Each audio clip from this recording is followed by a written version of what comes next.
जहाँ भगवान स्वयं जनावर बनेर जङ्गलमा हराए त्यहीबाट सुरु हुन्छ पशुपतिनाथको अद्भुत कथा।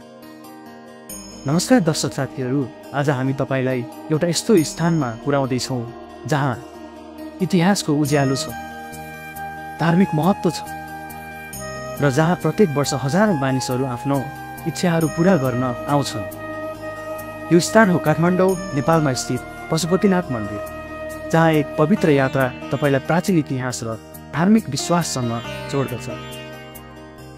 सबैभन्दा पहिले कुरा गरौँ यसको इतिहासको। पशुपतिनाथ मन्दिर जुन हिन्दू धर्ममा सबैभन्दा पवित्र मन्दिरहरूमध्ये एक हो, यसलाई लगभग 4000 वर्ष पुरानो मानिन्छ।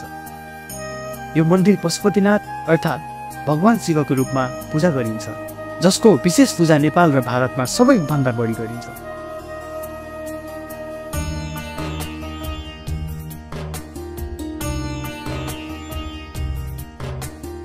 पशुपतिनाथ मन्दिरको उत्पत्तिको कथा यो कसरी सुरु भयो त? धार्मिक मान्यता के छ? अब यसको बारेमा कुरा गरौँ। एक समयको कुरा हो, शिव र पार्वती देवी पृथ्वीमा भ्रमण गर्दै हुनुहुन्थ्यो। उहाँहरूलाई नेपालको बागमती नदीको किनार यति सुन्दर लाग्यो कि उहाँहरूले यहाँ बास गर्ने निर्णय गर्नुभयो। शिवजी यहाँ आएपछि हिरणको रूपमा रूप परिवर्तन गर्नुभयो र यहीँ बस्ने निर्णय गर्नुभयो। पार्वतीजी पनि उहाँको पछि पछि आउनुभयो। भगवान शिव यस स्थानको सुन्दरताबाट मोहित हुनुभयो र यहीँ बस्ने निर्णय गर्नुभयो। उहाँले आफ्नो दिव्य शक्तिहरू त्यागेर सामान्य जन्तु हिरणको रूपमा यहीँ बस्ने निर्णय गर्नुभयो। देवता किन रिसाए? हामी अब यसको बारेमा चर्चा गरौँ। शिवजी यति लामो समय हराएपछि स्वर्गका देवता चिन्तामा परे। उहाँहरूले खोज्दै खोज्दै जाँदा थाहा पाउनुभयो कि शिवजी हिरणको रूपमा बागमतीको किनारमा बसिराख्नु भएको थियो।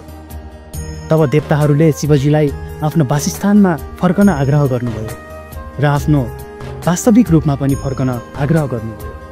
शिवजीले अस्वीकार गरेपछि देवताहरूले बल प्रयोग गरेर हिरणको रूपमा रहेको शिवजीको सिङ तोडे।